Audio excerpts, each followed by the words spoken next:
Francesco Miele. George. How's it going, man? How you doing, buddy? Do people call you Frank? I don't know why I call you Frank. You've been calling me Frank since Egypt. Is that okay, or that's totally fine? do other people call you Frank, or am I the only one that calls you Frank? There are. Okay. But at work, I'm mainly Francesco. So you want me to call you Francesco? No, you call me Frank. Okay. That's how we know each other. It'll change a lot of stuff. How's it going, man? Great, yourself? Thanks for coming in. Thank you for having me. I appreciate it. It's about time. I've been messaging you and calling you, but you guys are too busy at the city of Montreal. We've been postponing, but hey, look, we take the time to be with friends, first of all. For sure. We know each other. We go back a while. We go back since Bois-de-Boulogne. Bois-de-Boulogne. We were, 19? That's close to 20 years ago. Let's not even say it. I think I've stopped counting. No, I'm not ashamed or anything. But I honestly stopped counting. I think a couple of days ago, my wife asked me how many years ago was it, and I can't remember for what, and I started doing the math in my head with the year, but I thought I was 39 for some reason, but I'm not. I'm 38, and it was screwing up all the math in my head. That happened to me last week. And she's like, "What are you doing?" And I'm like, "I don't know. I'm counting. I'm not sure."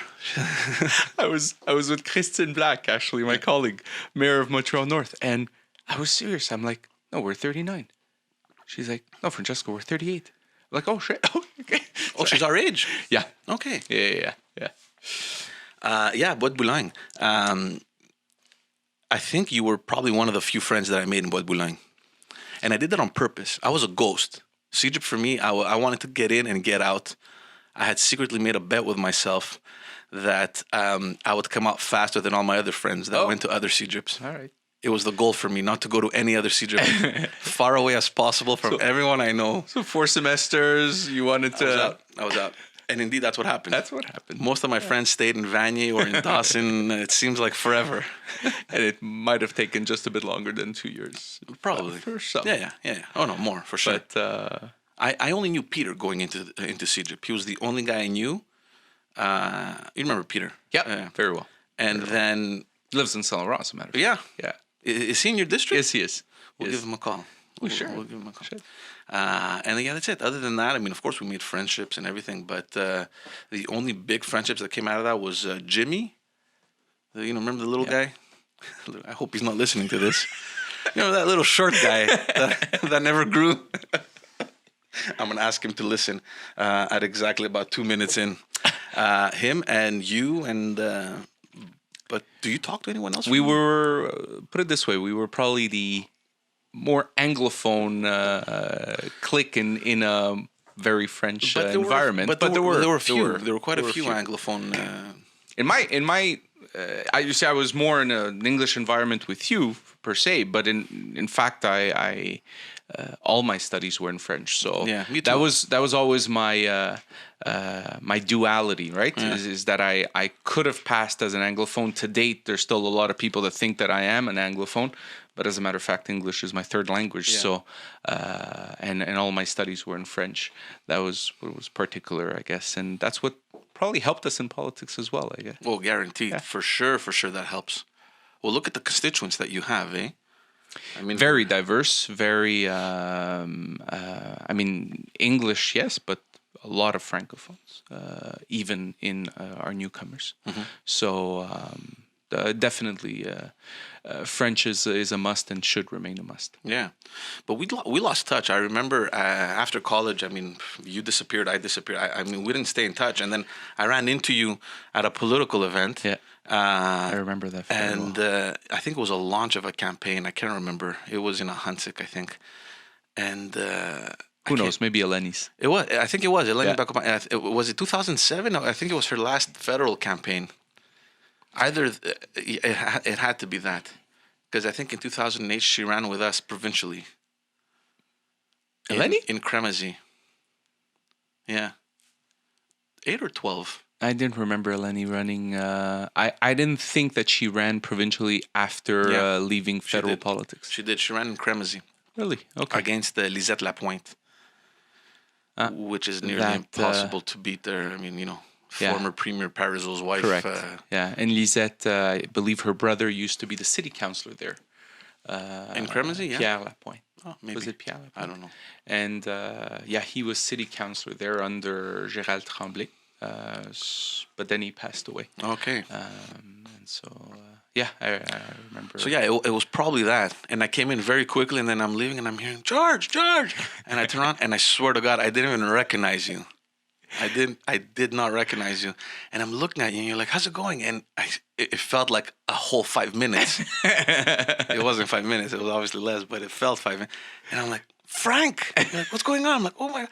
And that's when I realized that you had already been involved for a while in politics. I actually joined as a student. Stéphane Zion gave me my first chance in March. I started working for Stéphane March 12, 2003.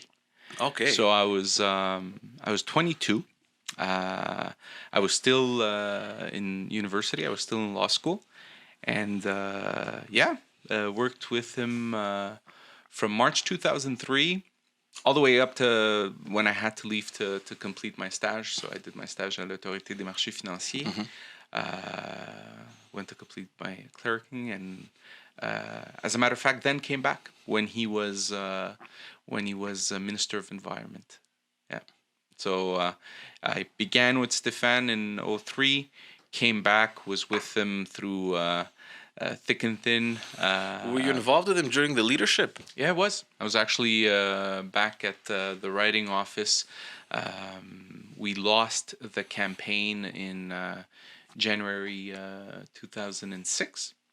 And so the leadership race was, if I still recall well, he won the leadership on December 2nd, 2006. Okay. That was the... Okay, so you were with him. Yeah, I was with him. I came back Jan 3rd, Jan 4th, right after the holidays, 2005. Yeah, so... I was happy to see you in politics because, if anything, you were always saying that you wanted to get involved in politics, even back in Egypt. I never won. I have no idea how I ended up in politics, but that's a whole other story. But if there's anyone that I knew that belonged there, it was you. And I was happy. I'm like, hey, what are you doing here? You're like, hey, I work for Stéphane and this and that. I'm like, okay, fantastic. And then, of course, you ran at the municipal elections. Was it a by-election or you ran in the general? No, it was a by-election. I never planned active politics. I really enjoyed my role as a staffer. Yeah. It's where I learned so much, especially from Stéphane, who wasn't the easiest person to work for. Oh yeah. But nonetheless, you got to learn so much. And unfortunately, my predecessor passed away. During his term. He had just been re-elected in November 2009 at the general election with the team of Alan and whole gang in Saint-Laurent. Ref had just joined as well in November 2009, and then unfortunately passed away in September 2010. Okay. So we had just gone through the 2008 election with Stéphane. I stayed.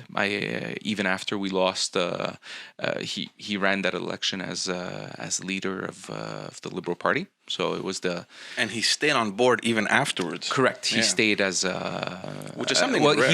He was actually still leader of the opposition. Yeah. After he lost the election in 2008, until.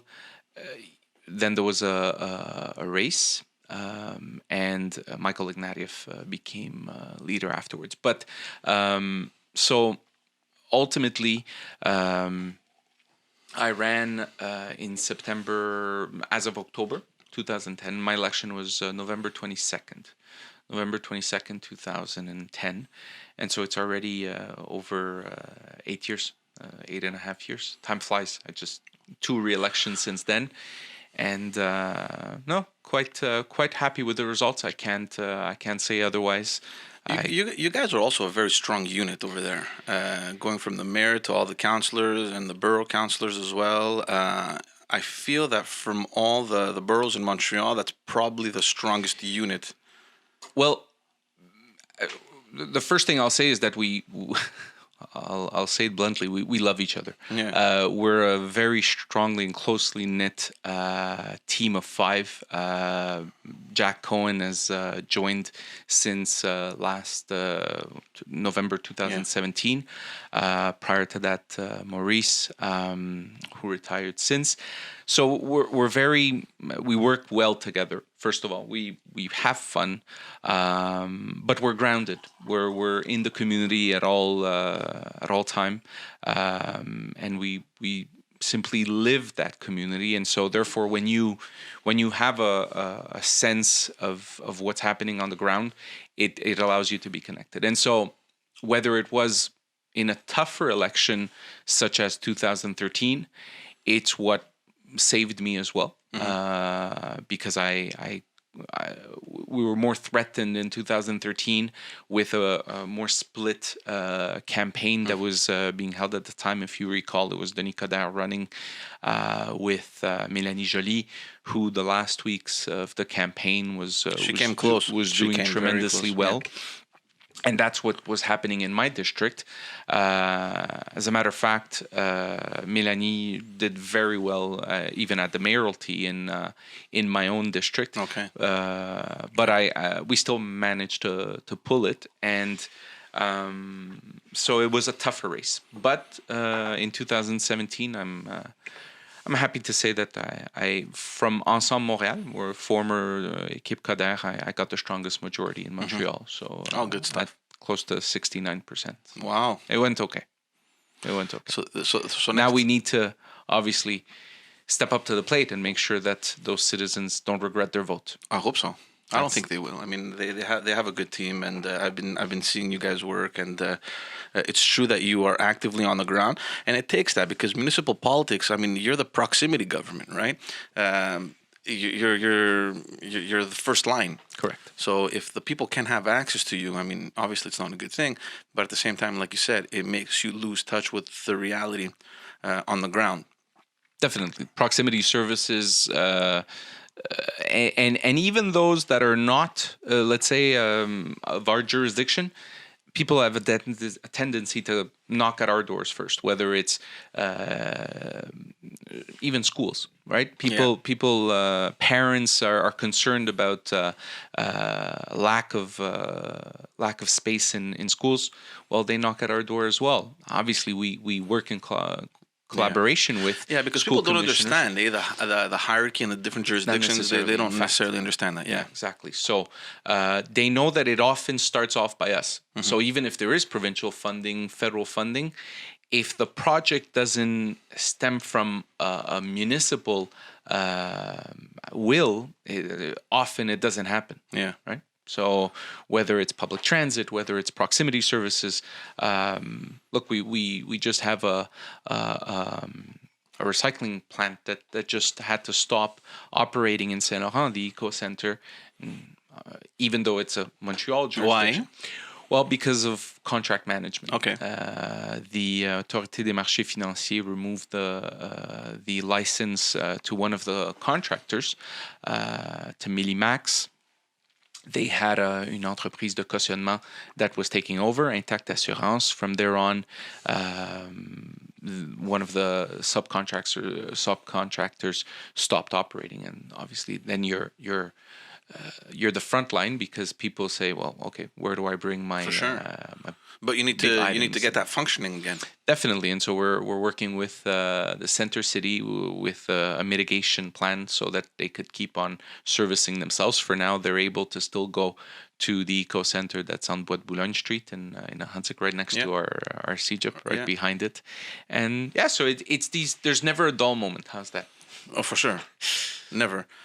How do you feel, though, now that you're actively in politics, whereas before you thought, I'll just be back here doing what I have to do, the backstage? I never liked the visibility either, to be honest with you, but here you are now. You're at your front stage. How do you feel? What's the difference now for you? Well, you because you and me, our ethics are such that we gave the same heart and soul, whether we were staffers or whether we're on the front line. Okay? And I know you had your opportunity to run as well, and the reality is such: if you have work ethics, you're giving your best, even as a staffer.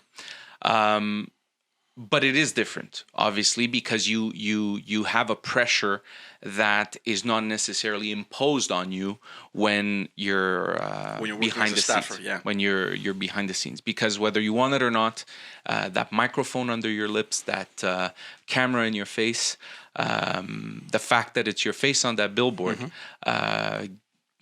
Amène une imputabilité. It actually resonates in the people where if something goes wrong, well, they want you as accountable. For sure. And so in that sense, once you understand that to me, ethics is everything. If you work ethically and you give, my motto has always been never to give false hopes to people. And this, even when I was working as a staffer, because when you're working as a staffer, you know more than me that you're constantly in contact with those citizens. You're constantly in contact with those people, and they rely on you. Definitely. And the thing is that, and this is the difference between doing municipal and provincial or federal. The fact that the provincial or federal member of parliament isn't necessarily every day in his district or riding. So you become that face. You become you become him to the or people her. that knock at the door. Stéphane actually always used to say, en réalité, c'est toi le député. Moi, je suis peut-être le ministre, t'es le député.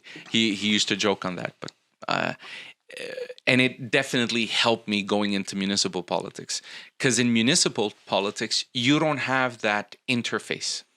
So even if you are the elected official, the citizen expects an answer from you as an elected official, rarely from the interface of political staffer. And you also have the city council meetings where it's open to the public, so people can actually come and have access to you directly. Most definitely.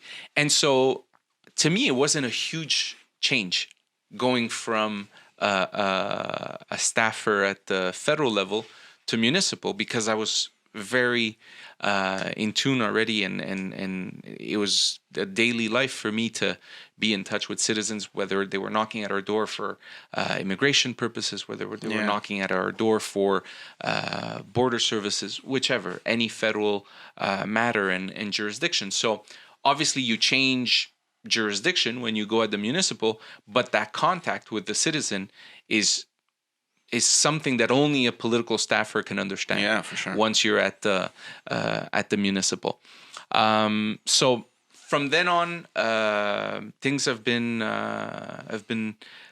rolling okay. You obviously have a network. But your network is your citizen. You don't need to. There's less partisanship at the municipal level, I would say. And why as well? Because of the system per se, right? People every 4 years at a fixed date get to give us a report card, whether you're a borough councilor, a city councilor, a borough mayor, or the mayor of Montreal. They have 4 ballots, 3 depending if you're in a former Montreal district. But whether they like Denis Coderre, Valérie Plante, or they like Francesco Miele or my opponent, they have the choice. And in that case, that's what allows you to do better or worse than the mayoralty candidate in your own district. I'll be honest with you, the election system at the municipal level is very complicated. Because you're electing 3 or 4 people. Correct. Correct. Some places up until 5. That's confusing, especially in areas. Look, I'm thinking of the area where I worked in, where there's a huge disconnect in general. Correct. With politics, whether they're local, provincial, or federal. And it seems as though every 4 years it becomes a repetitive task to remind people that, listen, there's your councillor, there's the borough mayor, maybe in certain cases a borough councillor, the mayor of Montreal, and it's just a ballot with like dozens of names on it. But it's worth the sweat. Yeah. It's worth the sweat because if you're really doing the job, then your report card is more based on your performance than on the more of the macro. You don't think that there's too many elected officials at the city of Montreal? How many are you now? 100 So and at municipal council, we're 65, including the borough councillors. We're 103 in Montreal. In 19 boroughs. We went already from, look, I take the example of Saint Laurent when we used to be a city, and up until 2002, January 2002, we were 50. I wasn't there, but the city had 15 city councillors plus the mayor. We went from 15 to 5 total. Yeah. So 16 to 5 total. 4 councillors, 2 city councillors, 2 borough councillors, and the mayor. So are there too many elected officials? I mean, considering the fact that the provincial government has 125, correct, and one city has 103. But you ran a constituency office and you ran the parliamentary office, and you know exactly probably how many staffers you were for each M&A. I would estimate that you were at least between 8 and 10 staffers. Us? No, we were 4. Overall. Four. Including La Colline Parlementaire. We didn't have anyone in Quebec. We had transferred everything to Montreal. Okay. To be more efficient.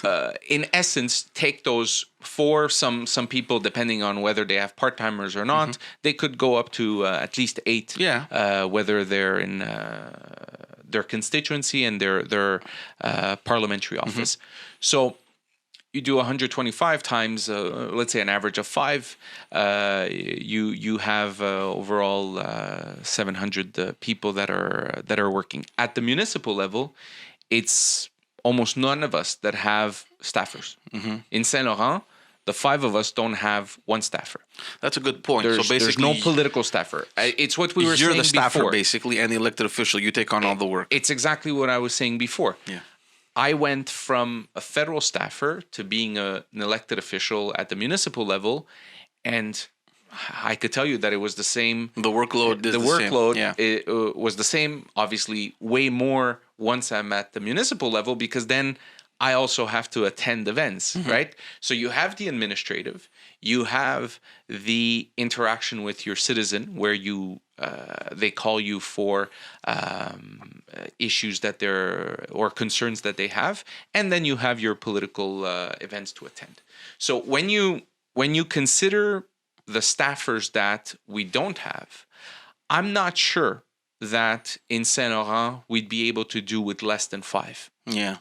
Very honestly, we're a community with 105,000 citizens, 110,000 jobs in our territory, 4,800 companies. The workload is there. I could have a CAE that's calling me for an issue they have. I could have an Ericsson calling me. I could have a little local store calling me. Out of 4,800 companies or medium, small companies, or whether they go from Bombardier all the way up to the local store, they get the same attention, right? Plus our citizens. So I'm not the biggest advocate when it comes to saying to reducing off the cuff. Yeah, of course we're too many elected officials. I still prefer looking at what's the workload. Right? Now, don't get me wrong. If there's a city councilor that has a full-time staffer and that he's not returning a call and it's actually the staffer that's doing all the work. But are they allowed to have? Because look, in the district where we worked, Parc Villeray Saint Michel, the mayor only had a couple staffers. The councilors didn't either. Correct.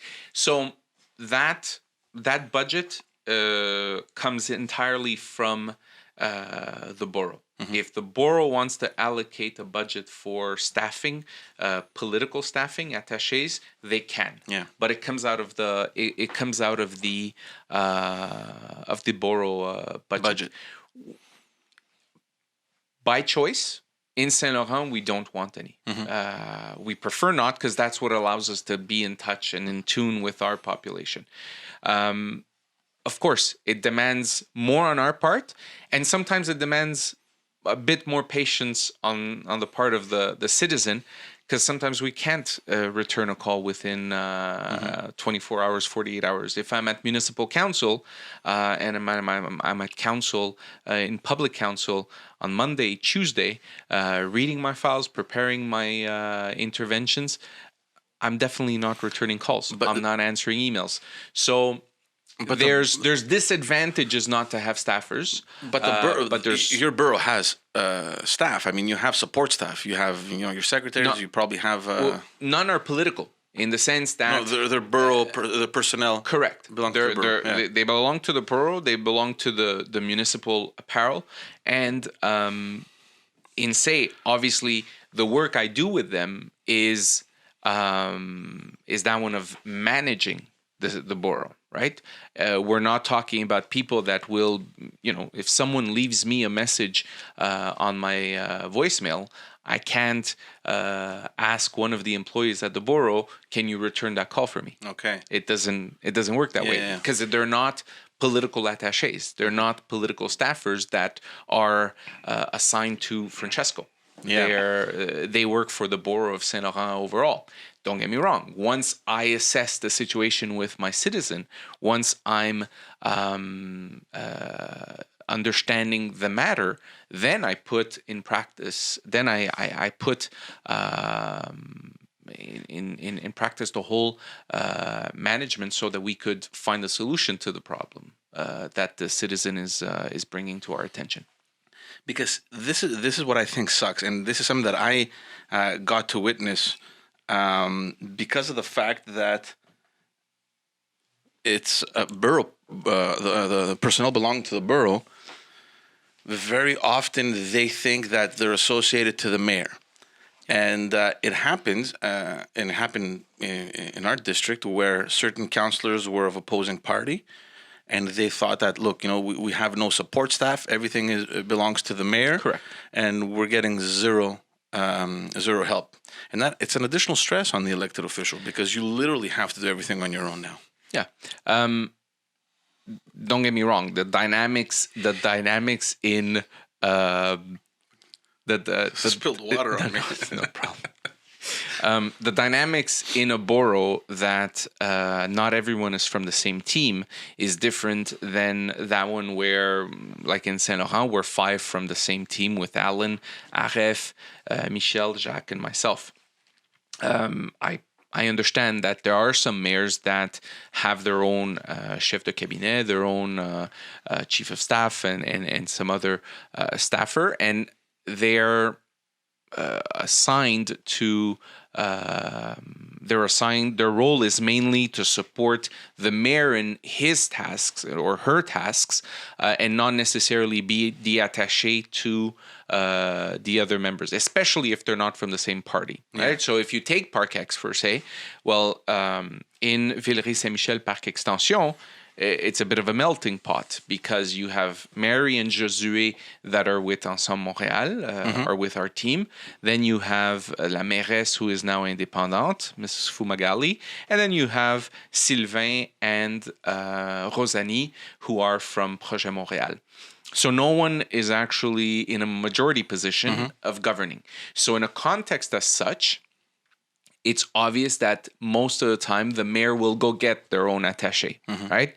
Because then there's a lot of negotiation to go into place to assure that you could get your majority and pass your resolutions. If not, you're constantly. Well, that's what I was going to say. Ultimately, it's the citizen that pays because it affects the services towards them. Correct.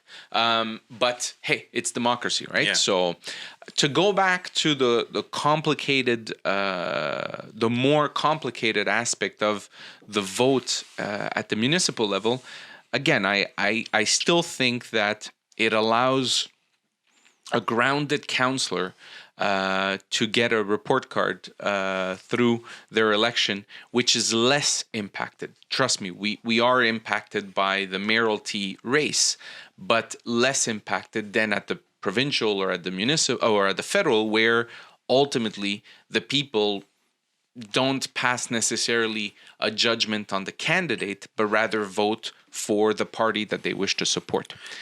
It depends. I mean, in certain areas, I mean, the candidates are very well established. They know. I mean, my experience in my experience at the federal level, I have no shame to say that the candidate. it doesn't matter. Yeah, The candidate is usually worth about 5 to 8% of the vote. 95 to 92%, the people are voting for the leader of the party. Yeah, but you have the inverse also. I remember in our riding, especially during the election in 2012 where we lost, we had one of our biggest majorities. I think it could But the context was another one. No, you're talking about 2014 with Charles de Valeur. I'm talking about before when Premier Charest even lost his seat in 2012. You had the student demonstrations. It was such a bad environment, politically for us at least while we were in government, especially towards the end of that mandate. And well, of course, at a national level, I mean, it was only a very minor difference. I mean, there was a minority government that came in after us, but we thought it was going to be so much more tragic, and yet the people elected my boss because I mean I think what I'm trying to say is that in that riding, I'm almost positive that the party, obviously the banner itself plays a role because you represent, but I think the candidate and the elected official through the number of years that they have completed, in our case, I don't know, I mean I can't compare, played I think a bigger role. The lower you level of government, I think the ratio is different. Yeah. The federal is definitely a very high percentage that is party. Yeah. At the provincial, probably less, and at the municipal, by far less. Yeah. I would say that at the municipal, we're easy at a 60-40, if not 55-45. Well, nobody knows. Nobody knows parties at the municipal level. No, much less. Much less. Sure. Other than the mayoralty race, right? So you identify to an individual. You don't identify necessarily to. But that's why it's also complicated because I go through this with my parents every 4 years. Okay, who is she running with? Who's the thing? And who's the mayor? And they're together. And write me the names down. And because but ultimately, it almost doesn't matter because you still get to vote for Mary Deros. No, exactly. Whereas if you go to a provincial or federal election, you don't know the name. You're like, okay, you're looking at the ballot. Yeah. Conservative. Okay, where's the liberal guy? Okay, put the X, and that's it. Exactly. So it goes to show that they don't even almost pay attention to the they don't almost pay attention to who the candidate is, again, the context is such that certain areas, because of the demographics, because of and God knows that your writing of Laurier d'Orion was changing over the years, right? Yeah. The demographics totally changed. It gentrified itself at several levels, and you always have a hint of it based on where the municipal is going. So how the municipal is going, you could have an idea of where the provincial might set itself. But it's not always a clear cut, but it's often that. Yeah, but I mean, it also in our case, I mean, we were pretty present on the ground, and we saw that shift. We even saw it in the results. We've been monitoring that change. I think I would say probably from the election in 2012, when we started analyzing the figures there, we saw it happening. We saw the percentage of the PQ vote going down. Sorry, my phone is ringing. Yeah, we saw the PQ's vote kind of taking a weird shift, and Québec Solidaire's kind of percentage going up, and we started seeing the change. I mean, you walk in the riding and you see the people, right? You're like, that's strange. I've been living here for 35 years, and that kind of profile doesn't necessarily fit this area. And then you start seeing it more and more and more, and then you understand. I mean, there was a shift. I mean, everyone from the plateau is kind of migrating towards the north. The prices in rent or in real estate are going up. They're coming maybe to the more affordable areas. There's the university campus, so that always brings in younger crowds, younger professionals, students, entrepreneurs, and it's a reality.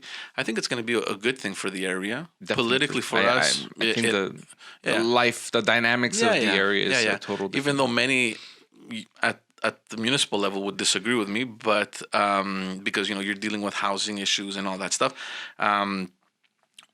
Politically, we got out and it's fine. I mean, when you're doing politics, you kind of have to accept the fact that defeat is part of the gig, and it's fine. You have to accept it. But I think locally, socially, economically, I can only see positive things with this change. So, but you're right. Yeah, it has changed drastically, that area. And several areas of Montreal are changing, and honestly, most of them are changing for the best. Let's be frank. I mean, Montreal is a great place. We have our challenges. We have our problems with various, whether it's construction, the fact that we're trying to put a norm a lot of our transit areas. So there's a lot of work, but a lot that's being done. The construction, I gotta tell you, man, it's one thing. I don't understand. Do the cones stay there during winter, and then when the snow melts, they're already there, or as soon as the last flake melts, they're like overnight, they're just up there. What kills us the most are contracts that are awarded that actually have to take place over 2 seasons. Okay, so if we award a contract, say in June 2018, it's a contract that's gonna, if we're actually redoing the bed of the street, right? So the underground, so whether it's sewage, whether it's water, obviously they can't work over the winter. So we're gonna, and that's why people have the impression that we're working twice on a street. We're not working twice. It's because our climate is such that we cannot execute a contract one shot from May, because we can't dig until the thaw, from May before it starts snowing, right? So most of the time, the contract will go as of, let's say, August, September. If we're lucky, it starts earlier in July, but often we don't want to start them in July because then we're off for 2 weeks during construction. Yes. And so we just see cones for the summers, right? Yeah. So ideally, a contract that has to go over 2 seasons, hopefully it'll start in August as we return from the construction holidays. So they dig, they do what they have to do. They do the most they can up until November. Obviously, they can't leave us on stones, on rocks. So they asphalt. They put one coat cover it up, and then they cover it up again. And they open it back. Now, those contracts are ongoing contracts, right? Because we awarded it, let's say, in, as we said before, May, June 2018. In the previous year, yeah. So obviously, those crews, that contractor, is able to start as soon as his machinery is up and running and we're out of winter. So he's up and going as of April, right? Because he's not waiting to be awarded a contract. He already has it. And he's at the second part of but that's a reality that we're never gonna be able to get away from, or at least, unless we do smaller stretches of streets where we could execute everything within 1 season, then it might be feasible. But the problem is that if you shorten the stretch of the street, then you're still going to have to come and intervene several times, because St. Denis or St. Catherine now. St. Catherine, it's a whole redesign and it's a whole different ballgame. But you take, for example, St. Denis, that's being done between, I believe, Jean Talon, all the way up to Villeray, if not even further north. Yeah. I'm referring to that one because it's in your writing. So you take that one. Last year we did the southbound. This year we're doing the northbound. It's always the same contract, But it's impossible for these contractors to manage it and do it entirely in a season because we have winter in the meantime. How do you deal with the impact that it has on the businesses? I know that a lot of business back a couple of years ago when they were redoing St. Lawrence, correct. It was just catastrophic for the businessmen. And that sensitivity is something that elected officials today have. Back in the time, let's put it this way. Why didn't the elected officials have the impulse, have the reflex of thinking of the merchant? Let's be honest. It's because we didn't invest in infrastructure back in the time. We didn't. So asphalting, we would coat a street, and it was a question of weeks. And so we didn't go over scenarios where we were redoing street beds, we were redoing sewerage, aqueducts, and name it. So Saint Laurent was probably one of the first of this generation of infrastructure works that we're doing. Was a first experience where we learned the hard way. Not only did we learn the hard way, those poor merchants had to learn the hard way. And so what are we doing today? We definitely work much more in tune with the Service de Développement Économique, the Economic Development Department of the City of Montreal, to put in place mitigation measures so that the people can still have access. We communicate much better the alternative ways to still get to the businesses, so that at least the merchant isn't left on his own, right? The SDCs are partners in that when they're on arterial roads where we have des sociétés de développement commercial. And also, we put in place measures so that they could have other types of financial incentives. What's happening with St. Catherine? What kind of redesign is it? Turning down to one lane finally, or? So the concept is definitely going to be one that is going to surprise a lot of people. It's a concept that the new administration has twisted from what we had started working on.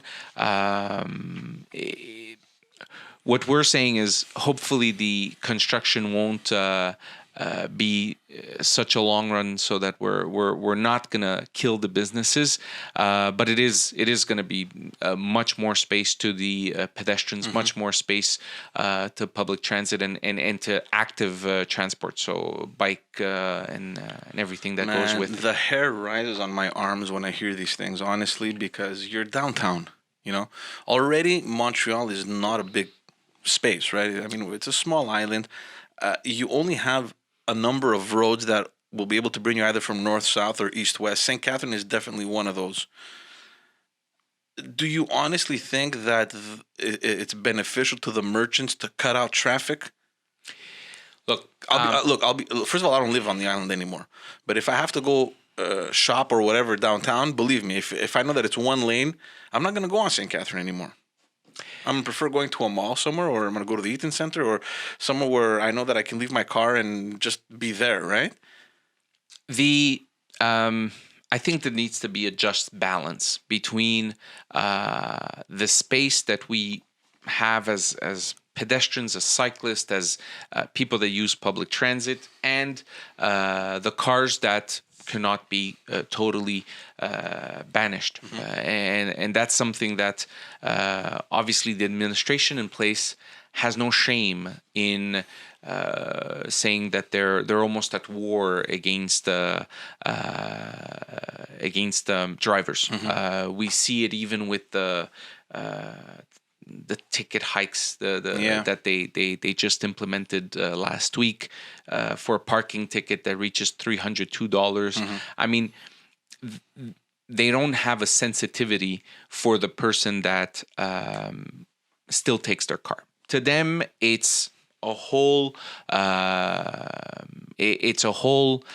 process of shifting people from cars to public transit. Look, I understand, and in a sense, I agree with the fact that we need to find a just middle. All right, I'm not I'm far away from being as dogmatic as they are, because I consider them dogmatic in several aspects. When you consider that downtown Montreal, there's over 330,000 jobs. Most of these people will not come by car, and those are the people that come there daily. Right. We have obviously also the investment of the electric train that's coming in, the light with the REM that will be connected to the McGill station, and will be able to increase, I would say, the ins and outs of downtown from various other places of Montreal, right? So whether you're connected to the REM and you're leaving from the Saint Laurent Industrial Park in the Techno Park, you're able to be downtown from the airport, from absolutely even South Shore. So ultimately, if we look at what we're investing in public transit on the side, now we can change the fact that most of these buildings, most of these towers still have underground parkings, right? And we need to maintain an access to these parkings. Take, for example, McGill College that was redesigned as well. So they're still working on the redesign. The final planning is to be presented. At this time, they've realized that whether it's the office towers, whether it's the Eaton centers, or all the other commercial that still have parking underground, they need to have access to it. So the car cannot be eliminated per se. They're going to try otherwise. We saw it with the mountain. We saw it with... God. I was going to talk about that later, but... Right? So... Are they going to close that street again this summer? So we don't know exactly how they're going to proceed. For everyone listening, by the way, we're talking about the road that crosses Mount Royal, Camillien Wood Street, and last year, Mayor Valerie Plante shut that street down, which to me made absolutely no sense. There was a pilot project, or there was a report that should have come out, and what's happening this year? So we still don't know where they're headed with that, and what's going to be the permanent aspects. There was a public consultation at the OCPM that received a whole lot of recommendations. We tabled our own as well. At the time, the administration... And look, no one loses the sensitivity of the fact that there is a cyclist that was killed on a wrong maneuver of a driver that pulled a U-turn, and the cyclist was killed. No one disputes the fact that we needed to act. We acted quickly. We put some jerseys in the middle to impede any car from pulling a U-turn. But the administration went ahead and said, okay, well, for X amount of months, no cars whatsoever. Problem is that as the communication of it wasn't at its highest, there were still a lot of U-turns that were being done, but at the two extremities. Yeah. Right. So safety-wise, I'm not sure that we gained a whole lot. And if the ultimate goal of the mayor is to close the transit, then we're talking for nothing, because if every solution that we're looking at needs to be turned towards the one of stopping the transit, then she's taken her decision, and that's what I raised as a doubt in if it was really a consultation or not when she gave her mandate to the OCPM. I personally don't think it was a real mandate, because ultimately she asked what are the different ways of cutting the transit, taking the transit as a finality, as a purpose. We could have considered other things, right? We could have considered, look at Park Avenue. Park Avenue turns from a 3-lane south to a 3-lane north. Okay, so that's something that we don't have at several places in Montreal, but it works well on Park Avenue. So perhaps we could have turned remembrance in a one way. We could have considered that during certain times of the day we don't authorize the transit. There were several alternatives that could have been considered Because before the honest truth is that the whole. And let alone that in there are cemeteries that still need to operate. There are people that want to go. Well, that's what I was going to say. It's a very practical route. Like you said, people either go to the cemeteries. There's tourists that want to go to the viewpoint. It's an easy access point to cross from one side to the other rather than going around the mountain. So I think there's a usefulness of having that road functioning. Well, if there's a facility to it, it's one thing, and I understand that it increases transit. But if you want to eliminate the transit, you need to understand what's the impact in the vicinity, right? And now all of a sudden you have boroughs like Outremont that might be more transit on Côte Saint Catherine, more transit on other alternative roads. So it needs to be done with a coherency and in conjunction with the neighboring boroughs. It's not what was done when she mandated the OCPM, and we definitely hope that she'll have a better ear for citizens in the upcoming weeks. We spoke about this before going live. How's opposition for you? I enjoy it. I enjoy it for the time being, in the sense that obviously we all you don't want to stay there. Yeah. I have a just middle, I would say. In Saint Laurent, we govern, right? We govern with the powers that we have in the jurisdictions that we have, but we're obviously in a decision-making position. When you're in the opposition, I won't deny that it's something that when I was a staffer and we lost the election at the federal level, Stéphane was always saying, Stéphane Zion, that is obviously, was always saying, l'opposition est un mal nécessaire. C'est la plus formatrice qu'il n'y a pas. Yeah, necessary evil. It's a fact. It's definitely a fact. One, we have less time to learn our files, right? Because contrary to when you're in the administration, you don't get your decisional files with as much time as when you're in the administration preparing the actual files. So you get to be more critical. You get to you become more analytical than when you're in the administration. And let's face it, when you're in the administration, unless you actually have a portfolio, you don't follow your files as much. I'm not saying that not everyone has the I would say the sense of reading all their material, but when you're in power and you have the executive committee that handles the files, promotes the files, they discuss it in caucus, but at council you're a bit more relaxed. You're not there to defend the file necessarily, other than le porteur du dossier, other than the person in charge of the executive committee.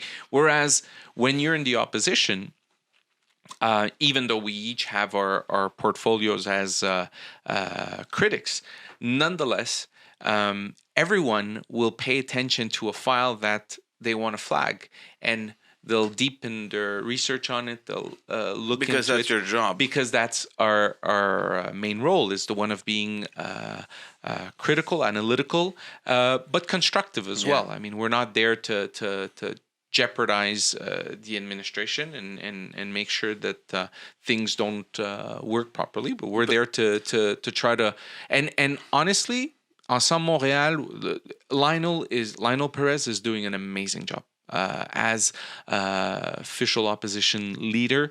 As you know, Denis Coderre stepped down after the election in 2017. But you were given a pretty prominent role as well, though.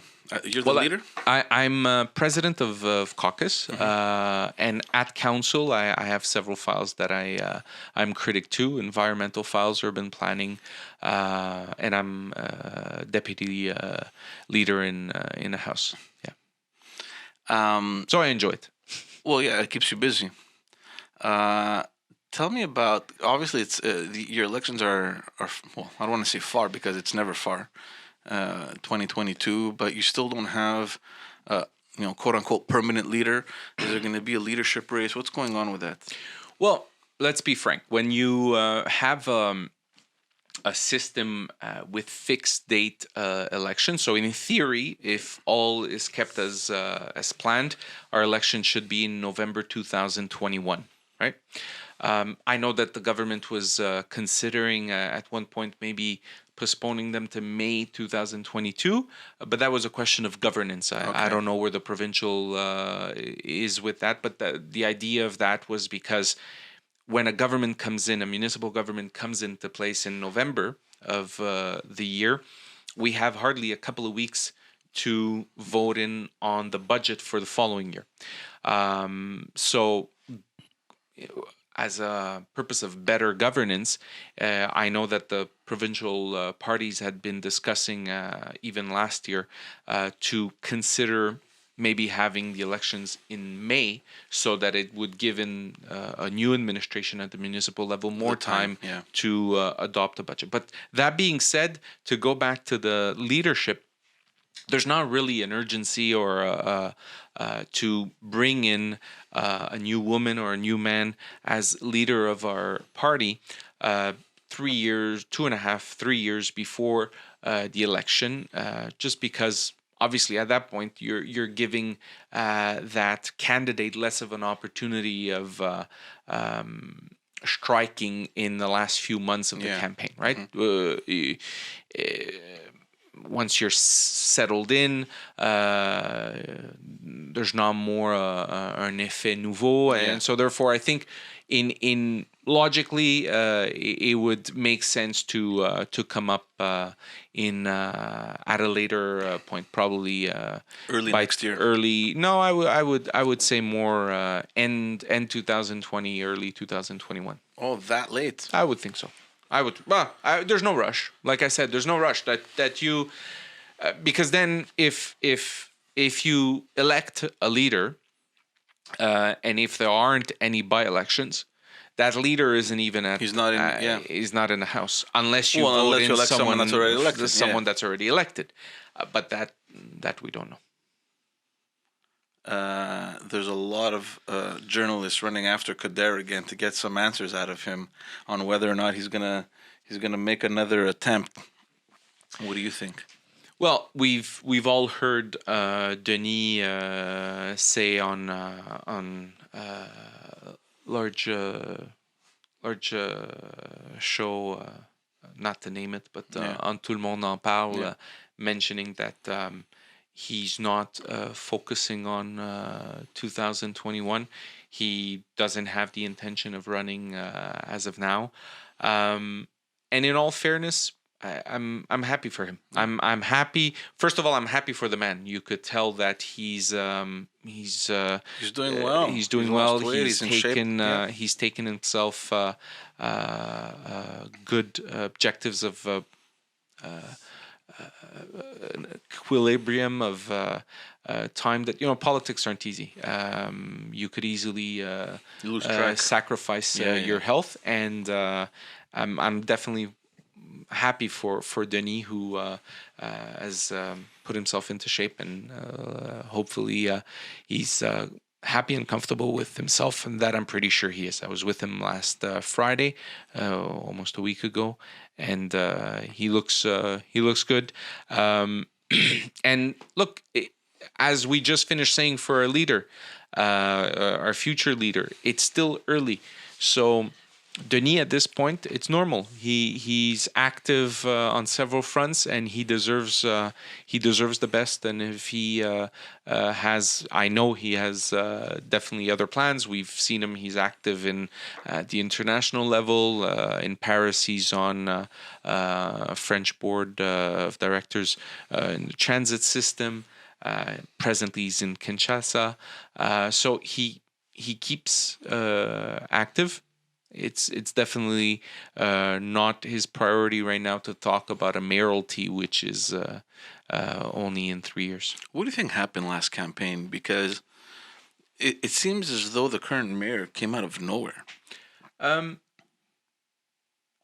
everything happened like in the last week, maybe the last 2 weeks.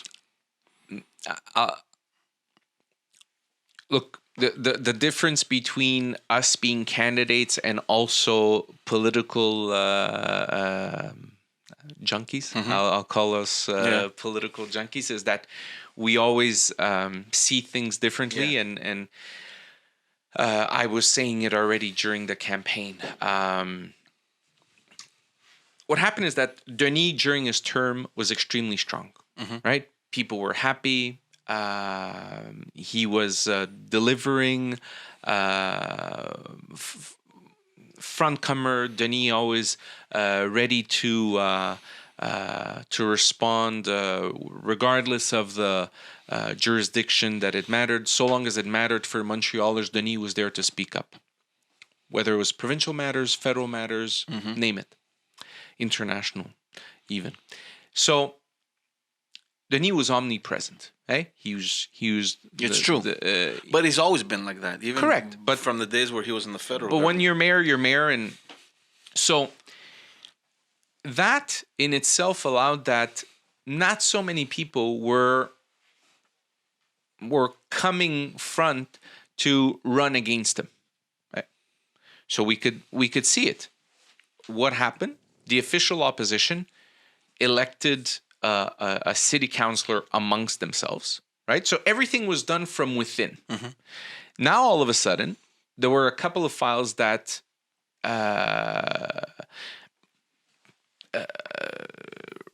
weren't the easiest files, whether it was controversial aspects of the administration that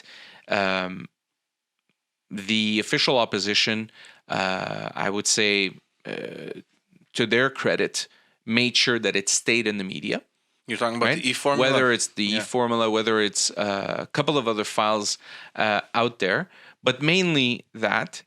And they judged the persona of Denis Coderre, right? They actually depicted an image of Denis Coderre, which they managed to carry out publicly, right?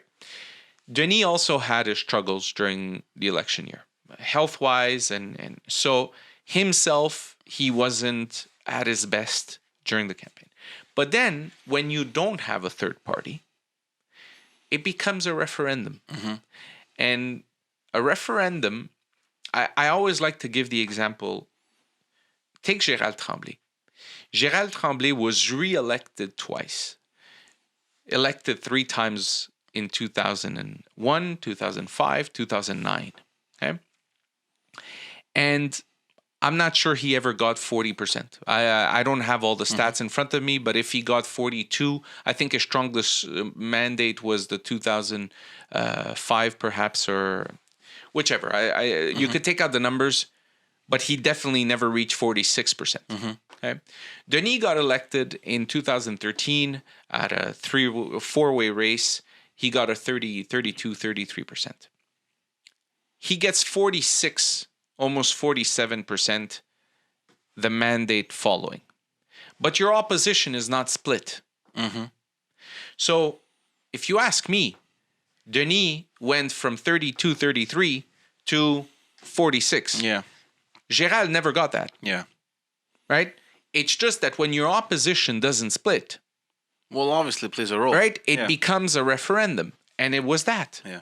I was knocking at some doors, and trust me, what I was being told was not pretty at all. Yeah. But nothing was objective. Yeah. Everything was about the person. Every day, oh, he's arrogant. Oh, he's this, he's that. And ultimately, obviously, when you personify an individual, well, that's all you're judging on. I'm knocking at a door, and they're convinced that Denis Coderre is oh, you've blocked downtown. There's no way to drive into downtown anymore. And I'm looking at the man. In this case, it was a man at the door. I'm like, but sir, you're serious?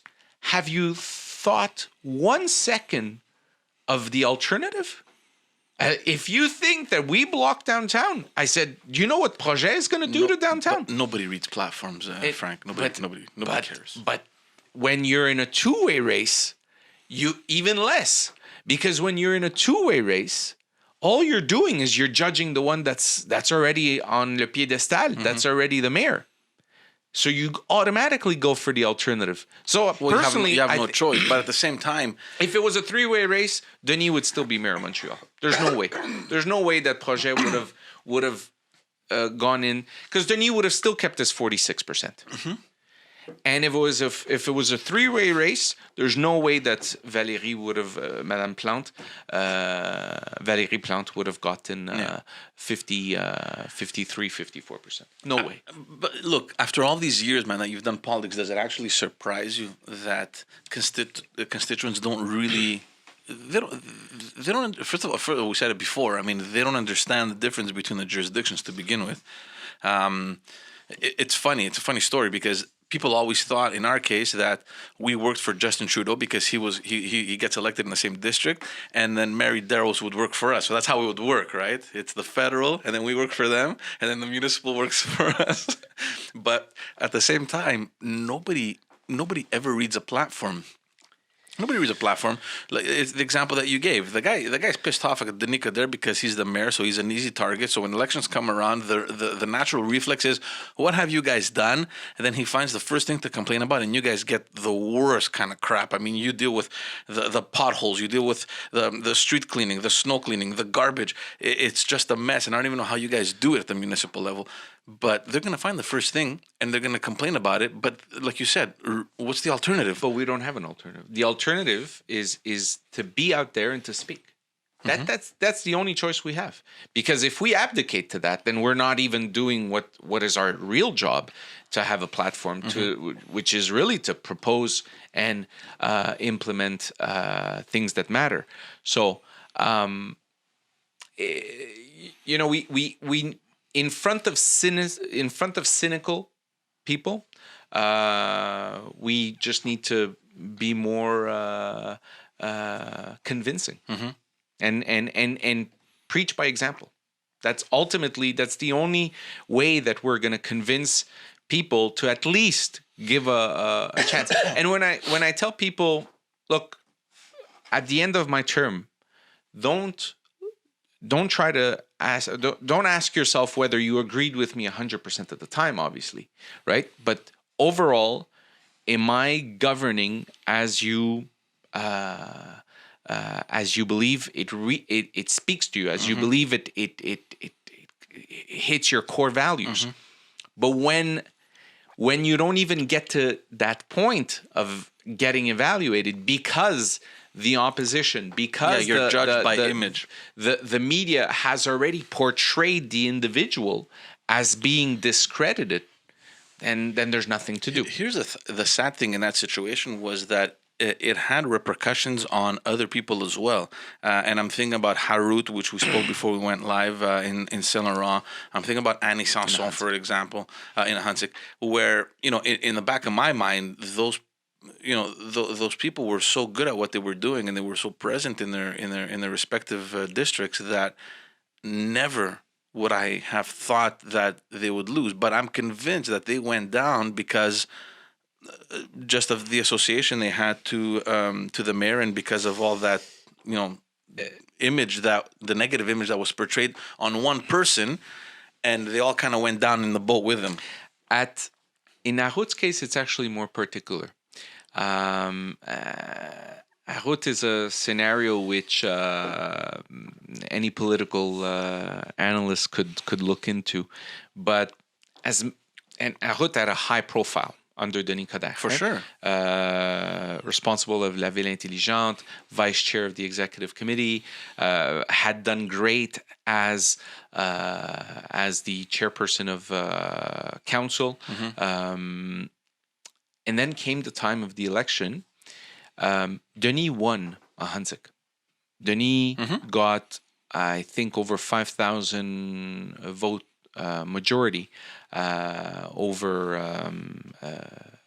Valérie Plante and they shared the same borough with Arut. So when I was saying that people get to vote the way they want, well, there's several thousands of people that voted for Émilie Tuilier and for Denis Coderre. So as much as we say that we're impacted, when I was saying that at the municipal, it's really a 60-40 or a 55-45, I think Arut is a perfect example of that. People in the more eastern part of Ahansik knew Émilie Tuilier. They probably liked Denis as mayor, but they liked their local councillor who was in Ahansik. Émilie has been elected in Ahansik since 2009. Arut was in Bordeaux. And fact of the matter is that I guess Émilie kept her base in the eastern part of Ahansik, which allowed her to pull it. So even though people were coming out for Denis, Émilie retained that vote rather than people voting for Denis and Arut. Right? So yes, a lot of I would say that certain other areas went down because overall people were voting more for the mayoralty candidate. I think of districts such as Tétroville. So for one-term councillors are usually much more impacted by what happens at the center city or even their local mayor. So in Mercier-Hochelaga-Maisonneuve, for example, where we have Réal Ménard, who was a known figure in Hochelaga, obviously, who had been an MP for years with Le Bloc. Réal Ménard lost to Pierre Lessard-Blais from Projet Montréal, and Réal was running with Denis. Richard Chelsea lost. So I guess that certain areas are much more impacted by what happens downtown, and Arut is a particular case. Yeah. Tell me about a file that you've been working on for a while. This plastic bottle project. Tell me a little bit about it. We took special care today not to have any plastic bottles. Yeah.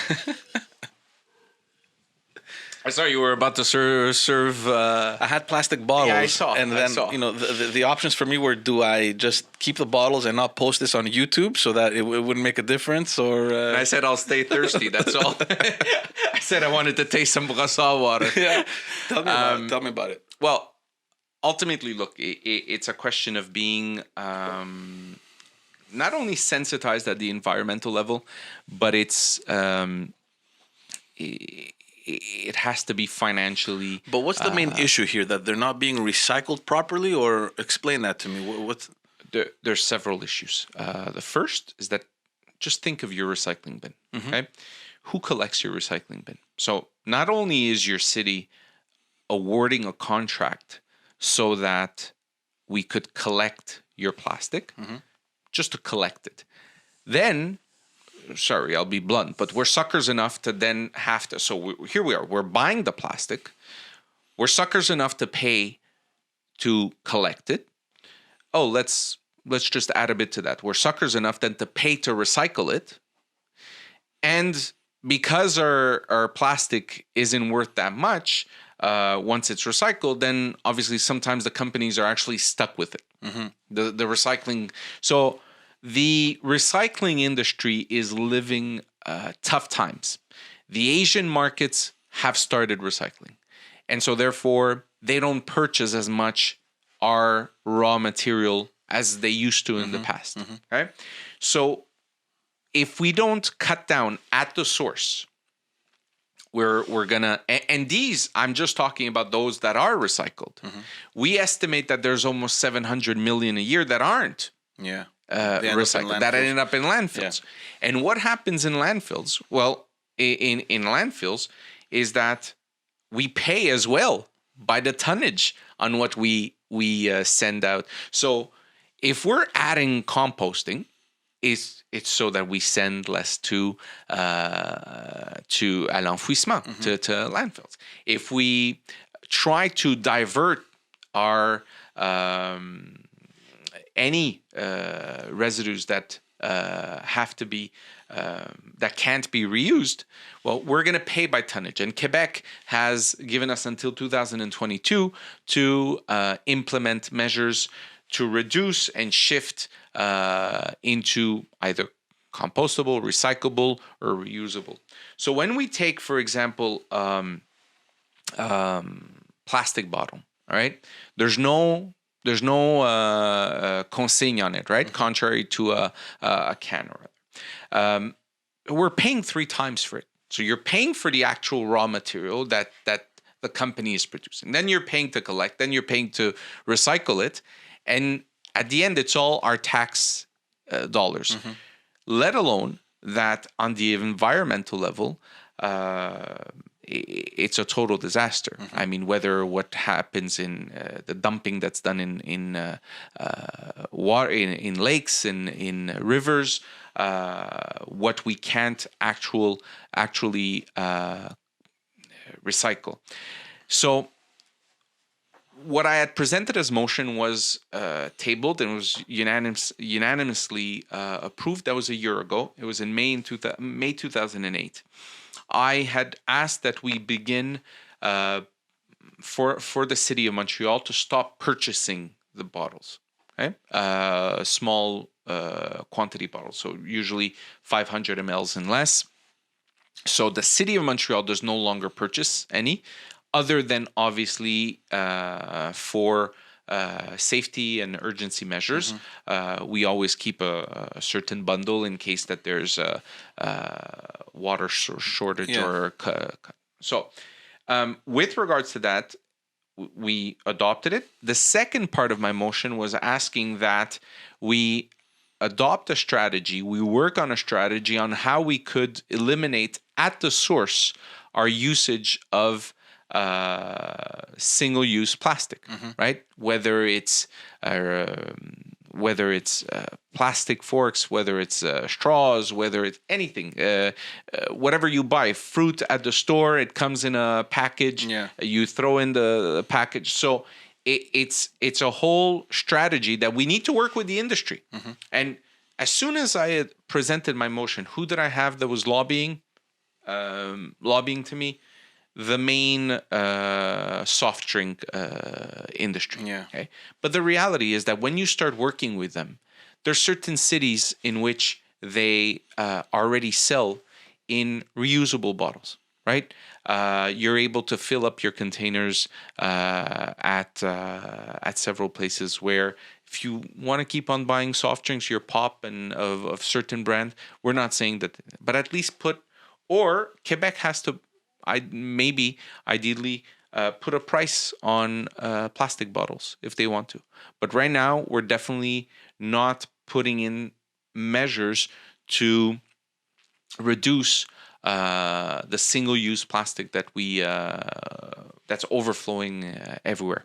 The City of Montreal announced yesterday that they've mandated the Environment Department to adopt, to present and work on a bylaw to reduce single-use plastic. So I look forward to seeing where she's going, but it's definitely a consequence of my motion. That's awesome.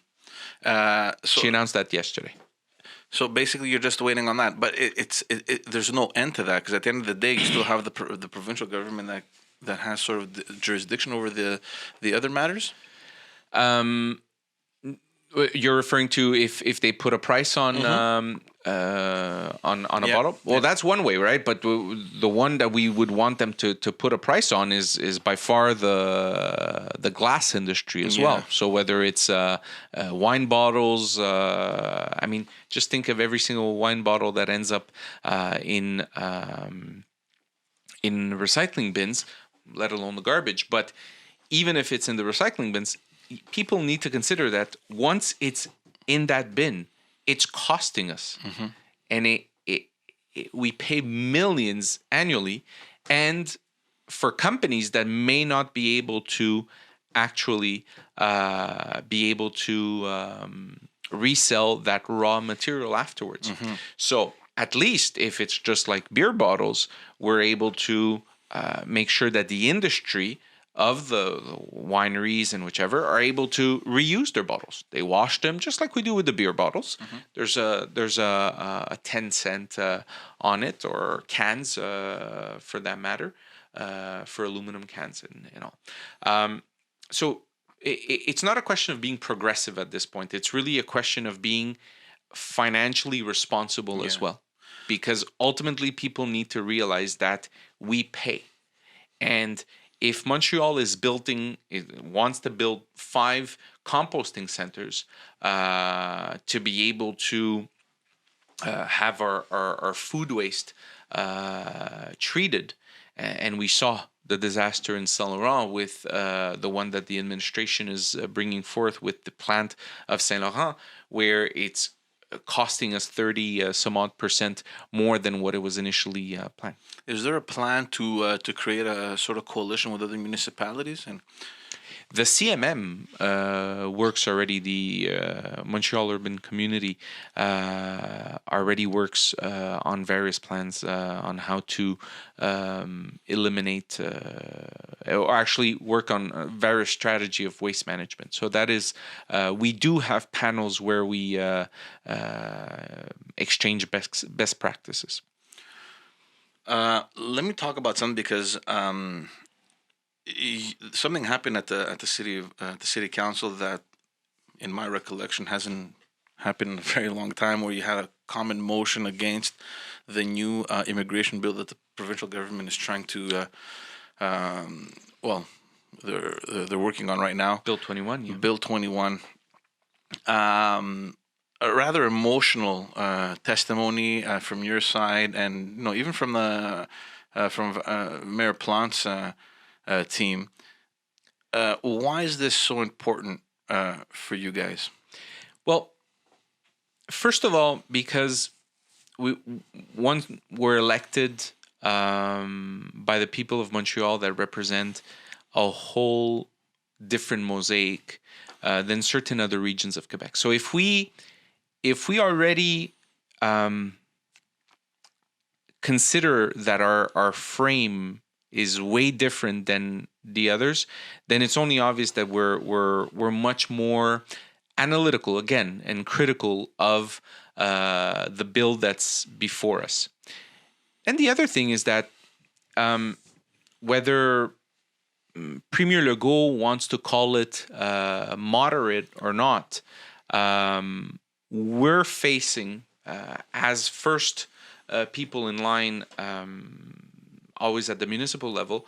Well, we have the responsibility as well to speak up for these people, for the people that are practicing or non-practicing, but that may be wearing a religious symbol, that are rendering services for the city as well. So as employer, we have a responsibility to speak up, but as public officials, we definitely hope that Quebec can hear what we're saying. And in Montreal, obviously, we are exposed to every single religion. We're exposed to every single ethnic background. And we definitely believe that people should be left the choice, of course, with certain standards of being able to see individuals. But to the point of going and establishing what a religious symbol is, it's strange. And I'll say more on a personal note, but as much as we applaud and we say that we're a secular state, and people applaud the removing the crucifix from council chamber or from Quebec because we're a secular state, fine. Nice and dandy that we're a secular state. But why is it that that state should now come and tell us what a religious symbol is? Yeah. Because that's what they're doing. That's what that law is doing. That law is establishing, is deciding what is a religious symbol. Yeah. I'm sorry, but the same way you're telling the church, the Christians, Muslims, Jews, name them, the same way you're telling them stay out of the government. Well, it's not up to the government to come tell me what a religious symbol is. Yeah. Because what if, hypothetically, tomorrow, one of these religions says, okay, the state has banned such and such, okay, has banned wearing a cross. Mm-hmm. Fine. Tomorrow, Christians, Catholics say, you know what? Our symbol is no longer the cross. The symbol will be something else. Yeah. They've just bypassed the law. Yeah. There's just so much I that divides in this. I just think, honestly, that it's a non-issue, because this is basically a law that will forbid anyone from wearing a religious symbol in public institutions. Now, I have my fear is that, and just like with anything, your common person will misinterpret the whole thing and think that, hey, you're walking on the street with your kippah, or you're walking on the street with your hijab, you're not allowed. It's against the law. So people, I'm afraid that they will misinterpret the entire thing, and it'll create a huge social problem. So one, just from the communications aspect, I think it has to be clarified that it's in public institutions. And you're right.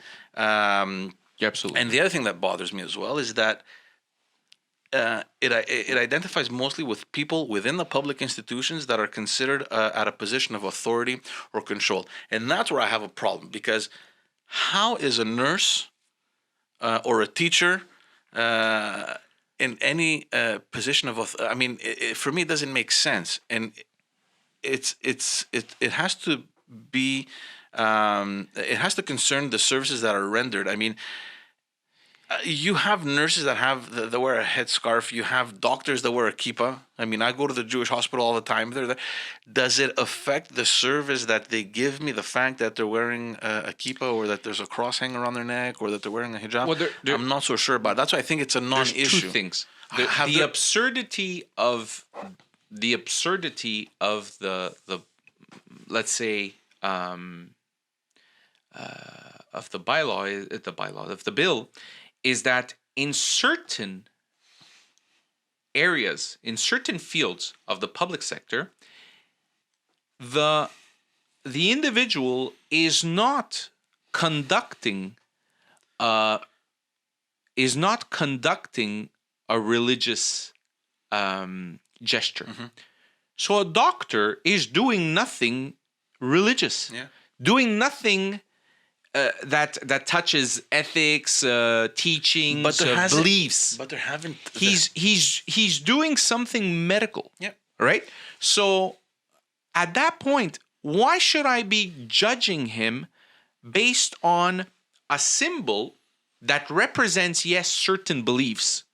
Okay. But why should I be judging him on something that he's not executing on? Yeah. The guy has to be pulling a surgery on me. What does that have to do with anything else? That's one. Two, I personally, and this is how I actually said it in a speech, and since then I always say it in French, and I'll explain it in English, but ultimately, la neutralité ne se mesure pas sur la base d'un symbole. Mm-hmm. One cannot be wearing a symbol and not be neutral. Mm-hmm. Who says that because I don't have anything apparent, I'm neutral? Yeah. Right? If I'm a school teacher, if I'm a judge, right? Even if I'm a judge, mm-hmm. Who says that because I don't have a kippah, a woman that doesn't have a hijab, who says that I'm not being biased in my way of thinking? Yeah. So it's so unfair just by that. Yeah. Because it's not the symbol that guarantees the neutrality. The day that the day that the people that today have a hijab, let's say, okay, will remove their hijab.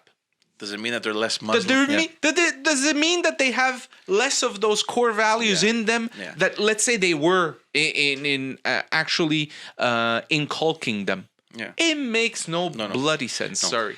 But also the fact that there hasn't been any documented case where in our public institutions this sort of thing is happening. I don't think so. Correct. That aspect of the argument, I mean, to me, a law has to be there to serve in due course, right? In the sense that it's not because it's not happening that we shouldn't have something that frames that scenario. Yeah. Okay. The Clarity Act exists. Are we going to say the Clarity Act shouldn't be a law in Canada because there's no referendum right now? Okay. So that aspect I'm less but there's already prone to it of saying I don't have a police in Montreal that wants to wear a turban. I don't have a police in Montreal that wants to. Yeah.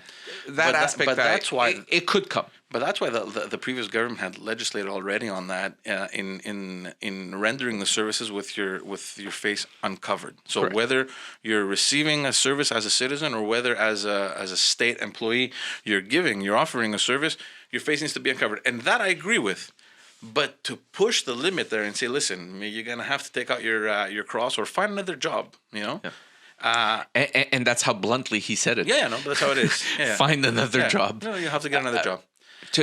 And then a job somewhere down the line. This premier should be reminded that is a vocation as well. Yeah. Right. Yeah. And some teachers are called upon being a teacher first and foremost because you either have a gift of being a pedagogical person or you don't. Right. Obviously, we're stuck with some teachers that should never have become teachers, right? But someone that really has a vocation is best, whether they're wearing a hijab or not. I couldn't give a hoot. Yeah, but you see, the paradox in this whole thing is that he was actually elected based on this platform, and it's what you said in the beginning, that the reality is so much different in the big metropolitan areas, you know, Montreal, Laval, maybe Quebec City, Sherbrooke, like the big cities, than the rest of Quebec, like in the regions. Denis appelait ça le réflexe Montréal. Yeah. Denis a fait adopter la loi sur la métropole justement parce que, pas pour créer une nation dans la nation, c'est pas l'objectif, c'est d'être factuel. Nous avons une réalité qui est très différente. Yeah.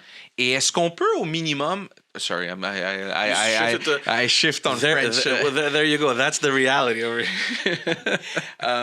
Can we at least realize that there's a different context? And you know what? It serves Quebec overall. Yeah. Because when you implement certain things over here, one day they may be exportable elsewhere.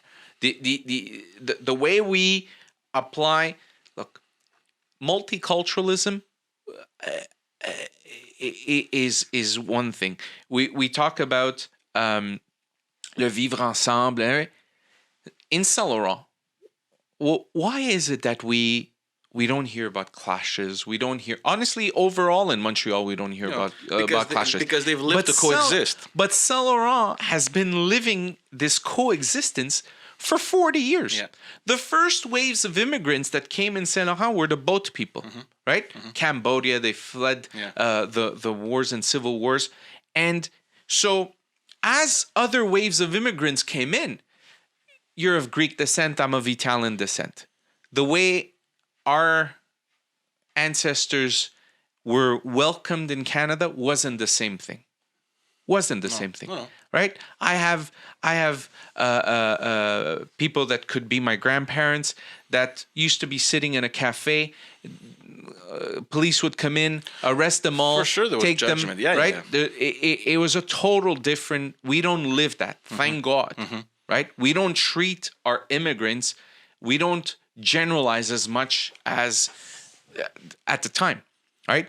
Italians at the Second World War were arrested because in Italy they were with the Germans, and so they were an enemy country. Yeah. And the Italians over here were suffering because of that. consequences, Even though they were over here, they were Canadians. They were being treated as if they were the enemies.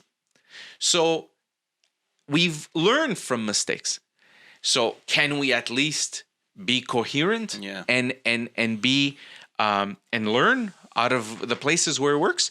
And Saint Laurent is one of those examples where 40 years ago already there was this proximity between various communities that got together and built what today is a great mosaic. Now, yes, you see, where I have a problem with this bill as well is that when I hear my premier say, c'est comme ça que ça se passe au Québec. Yeah, it's not, but it's not. Where? Yeah, exactly. Where? But Where, Mr. Legault? So hypothetically, let's say this new bill passes with a declaration that you stating that you're obviously against it. How would you apply this law, if at all you would? We didn't go as far as coming out and saying we will not have the law applied.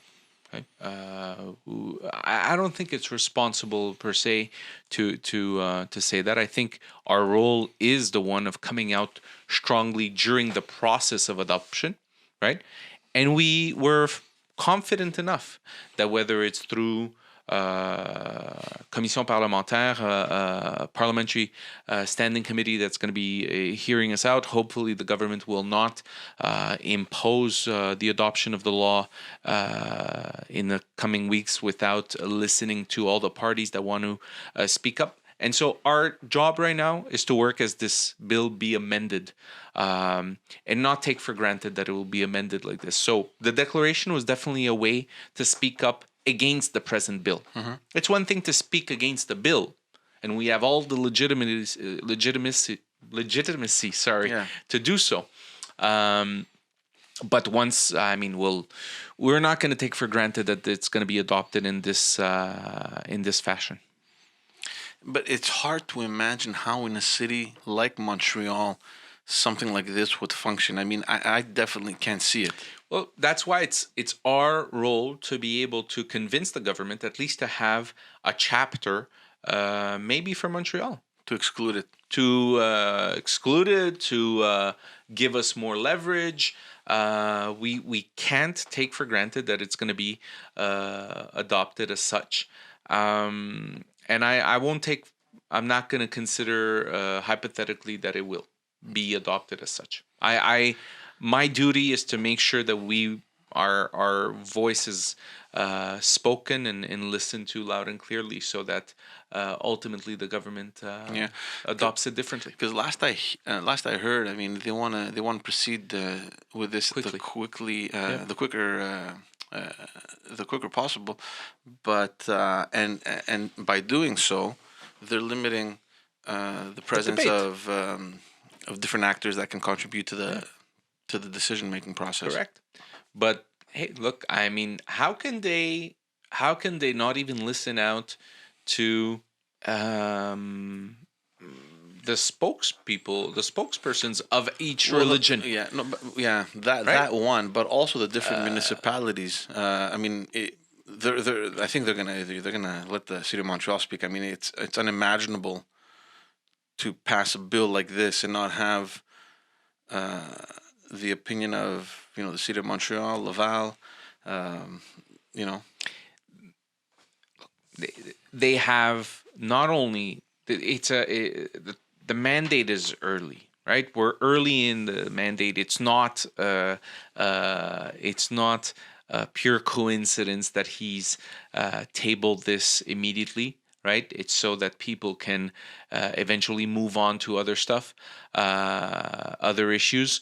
So I understand that they want to proceed probably early, but the reality is that they're still going to have to listen out. If they don't go get the social acceptancy of this bill, the problem is going to be in applying it afterwards. That's the issue. And so they need to get a broad consensus, at least from the major players in the province, so that then at least other people can defend it. Look, I'll tell you. I'll take the example of the reaction of the Diocese of Montreal when the administration came out and said we will remove the crucifix from council. Yeah. Okay, contrary to, and this is what I hold against the mayor, is that contrary to Quebec, where they at least passed a vote, she took the decision on her own, and she didn't allow us as councillors to speak on it. So that's the first thing I hold against her, against the mayor of Montreal, is that we weren't even allowed to speak up and say what we thought. But the Archbishop of Montreal, Christian Lépine, came out, and obviously with every legitimacy to do so, because people were making the liaison between the crucifix and Christians, and what is the leader of Catholics, a big portion of Christians in Montreal, think. And his answer was simple. It's the elected officials that put it in 1930, or whichever date it was. It's up to them to decide to remove it. Yeah. I don't have something to say for a civil chamber, right? But what is the role of the government to come tell a Christian on what to wear, to come tell a Muslim on what to wear, to come tell a Jewish on what to wear? The same discretion, the same not discretion, the same discrétion, the same subtleness in which the Archbishop had for a governmental entity that wanted to remove his crucifix. Well, you would expect at least the government to respect the freedom of wearing an item which is religious. It has nothing to do with the government. Yeah. Look, his, just to play devil's advocate, because he did win with a pretty marking majority. And in his point of view, of course, Montreal is a completely different world, and I think we can all understand it. But when you're looking at the entire province of Quebec, and of course you have the biggest city, right, Montreal, that right now came out against it, it should kind of ring some bells, raise some flags. But, just to play devil's advocate, I mean, from their point of view, they're like, listen, we got elected. Okay, forget about Montreal, because I think they have one MNA from Montreal, I think, if I'm not... Two. So... the rest of Quebec seems to be on board with us. They elected us. This was on our platform, and we're gonna go. We're gonna move forward with it. I'm not sure this was in their platform per se. No, it was. What I'm trying to say is that I think that they are referring to two aspects of what people want. People want a clarity on what, on the respect of almost a base of nationalism, right? On what are common grounds on what, and this whole debate, if you recall, during the campaign was referring to the quotas of immigration. It was referring to la francisation of immigrants as they arrive.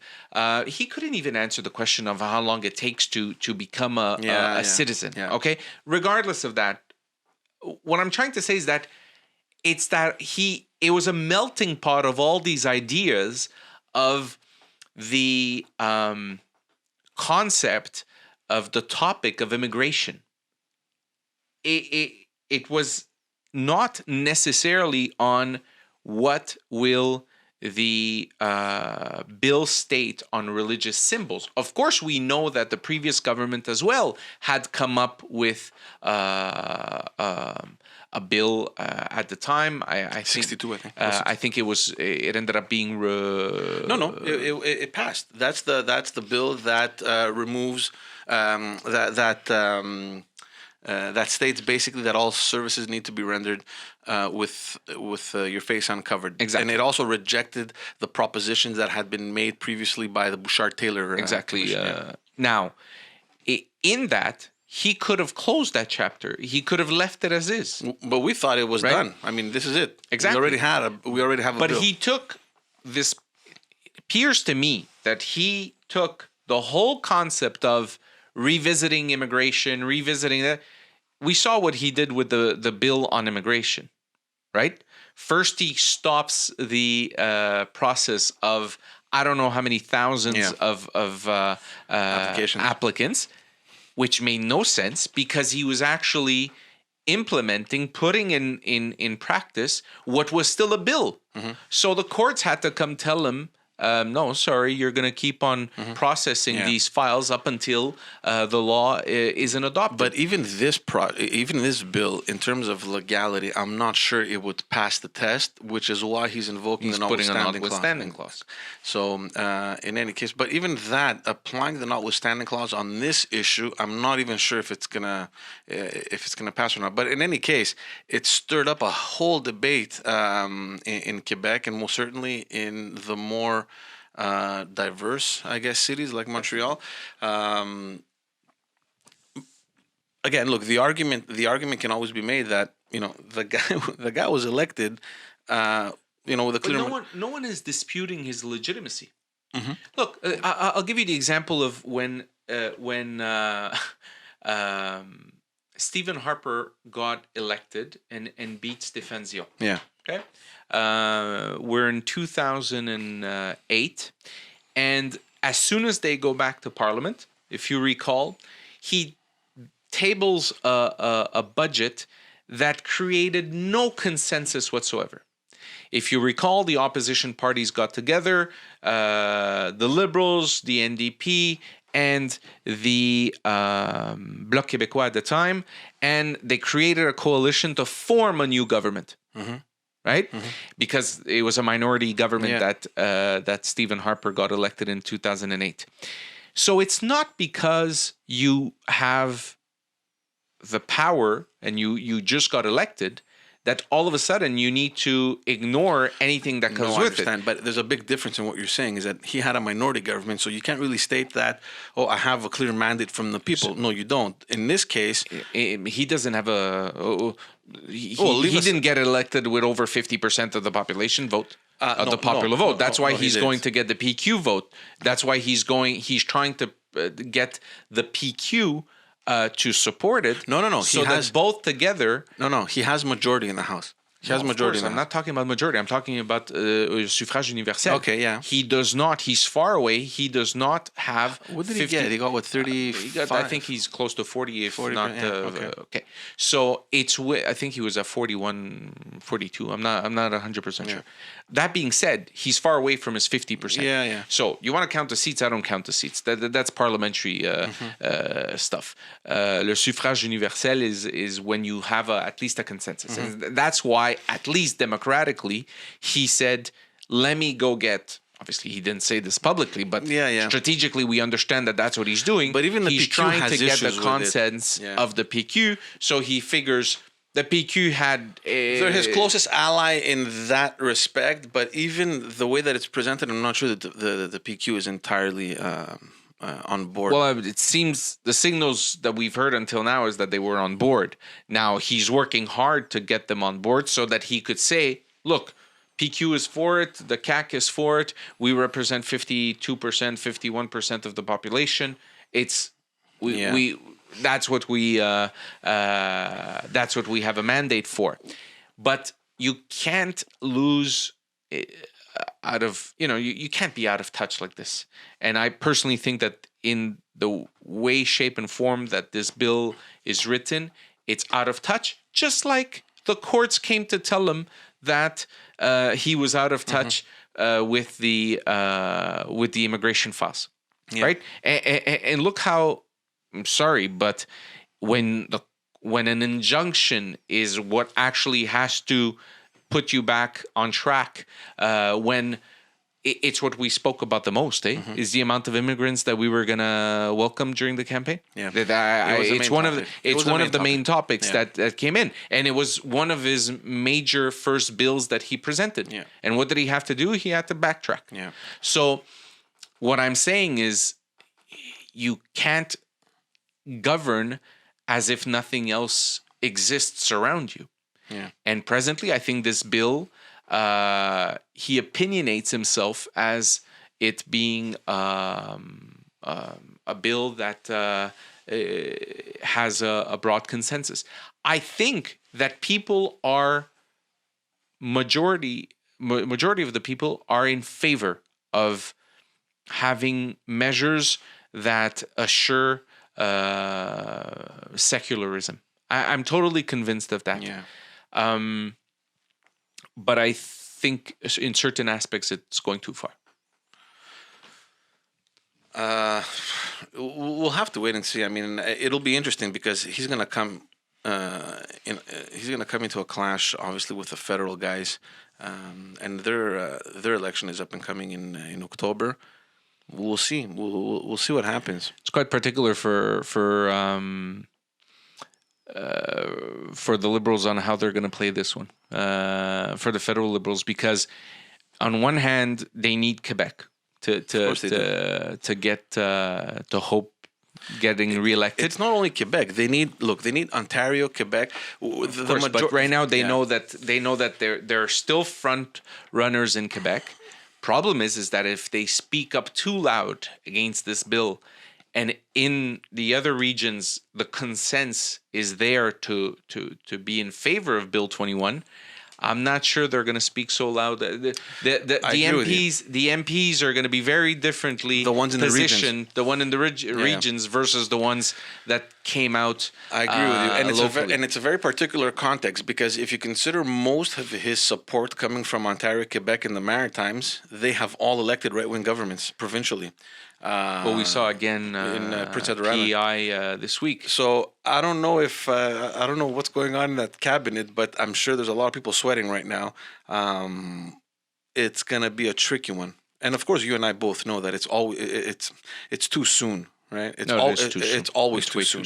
It's always too soon. But we heard the federal MPs in Montreal already speaking out forcefully against the bill. Not shying away at all. Well, they have no choice, because based on the charter, I mean, I'm not a lawyer. I mean, maybe you can say this, but I don't see where there's any legality with this. It goes against the charter. I mean, the charter protects your religious rights and freedoms, right? And that includes wearing your religious symbol. So in theory, that's what it is. It has to be a reasonable request to be able to limit that. Now, is it considered reasonable for an employer of the state to say you can't? That's a legal question that courts might be able to answer. But for the time being, I mean, we know that the highest court came to already protect that when it came to the time of the RCMP. I think that out west, yeah. So there's definitely precedence there. But look, he's invoking the notwithstanding clause, so that wouldn't even matter what the precedent is across the country. So I know you're busy, man. I don't want to keep you too long. I want to talk to you about one last issue that has been happening that has